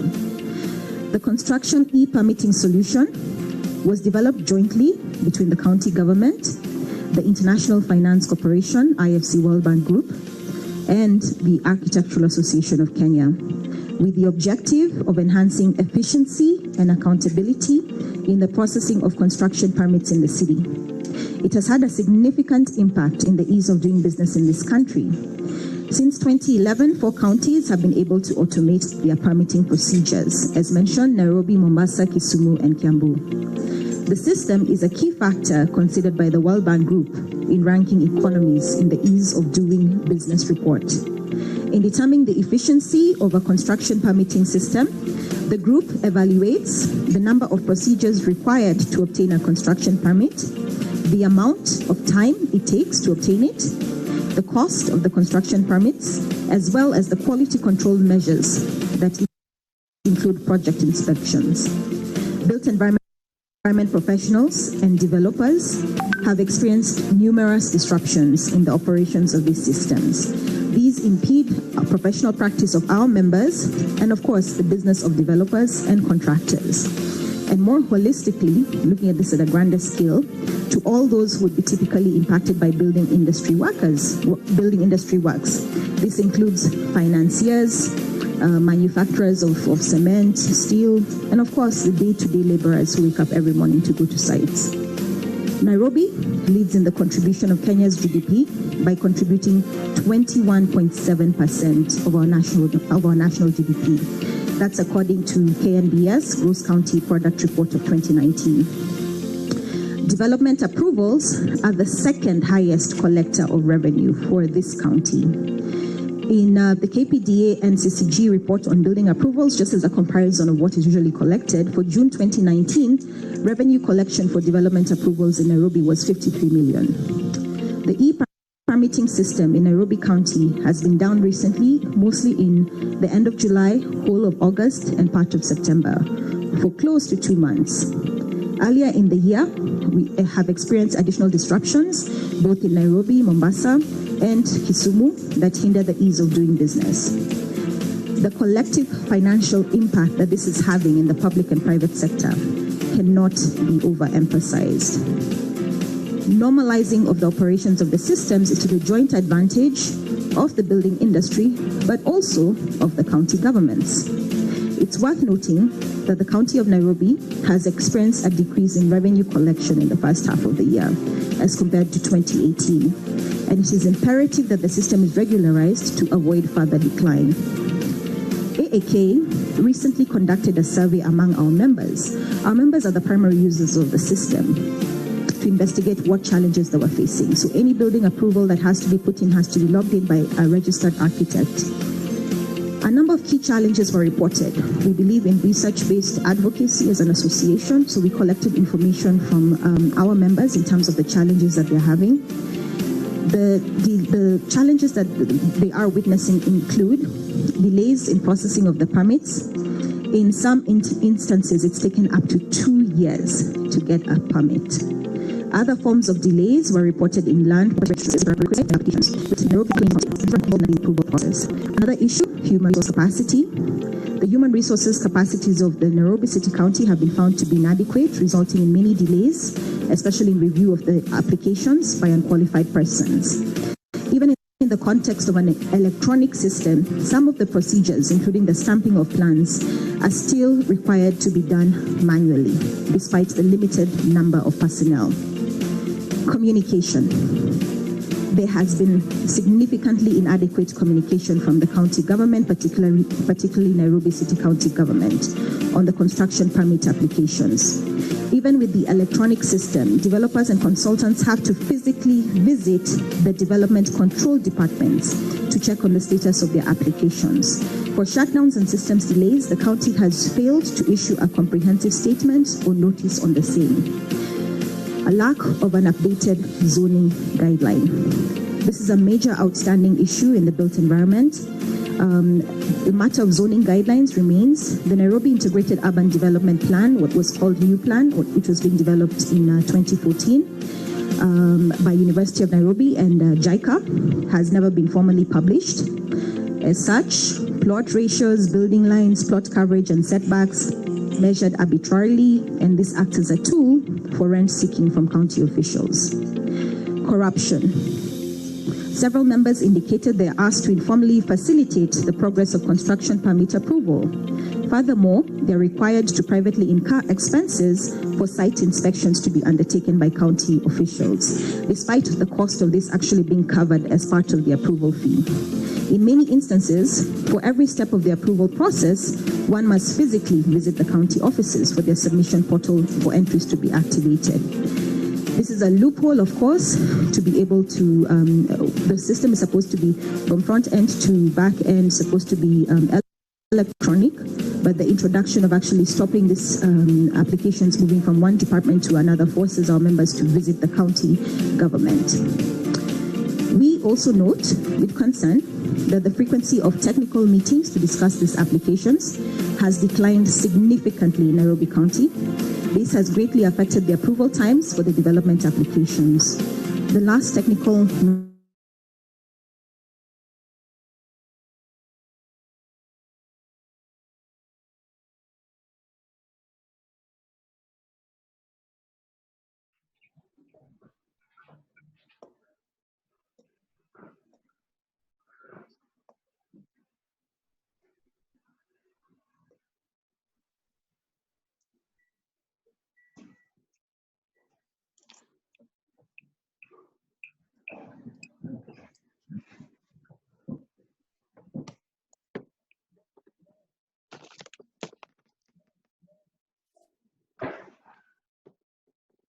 Okay, good morning, ladies and gentlemen.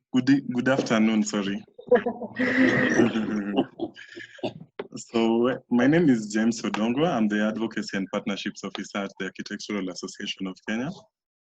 I will be leading us through this session. So maybe to start us off, I'll sort of give us some sort of housekeeping rules for our session today.